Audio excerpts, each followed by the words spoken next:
for China's attacks and dangerous behavior in the West Philippines. China's vessels have been water cannoning and ramming our Philippine vessels saying of China for the entire South China Sea has no basis in international law. The Republic of the Philippines calls on the People's Republic of China to adhere and comply with international maritime law. Specifically, the 1982 United Nations Convention of the Law of the Sea and the 2016 award of the International Arbitral Tribunal at The Hague, Netherlands.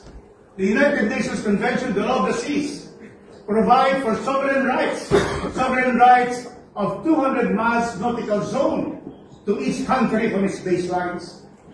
The July 2016 award declares China's 9-dash line as illegal without basis in law and in fact. And that is why the claim of China for the entire South China Sea has no basis in international law. The Philippines has filed since 2022 245 diplomatic protests for China's attacks and dangerous behavior in the West Philippine Sea, our 200-mile economic zone. Mr. Chairman, and this year alone, 47 protest notes because China's vessels have been water cannoning and ramming our Philippine vessels and laser targeting our Philippine Coast Guard ships.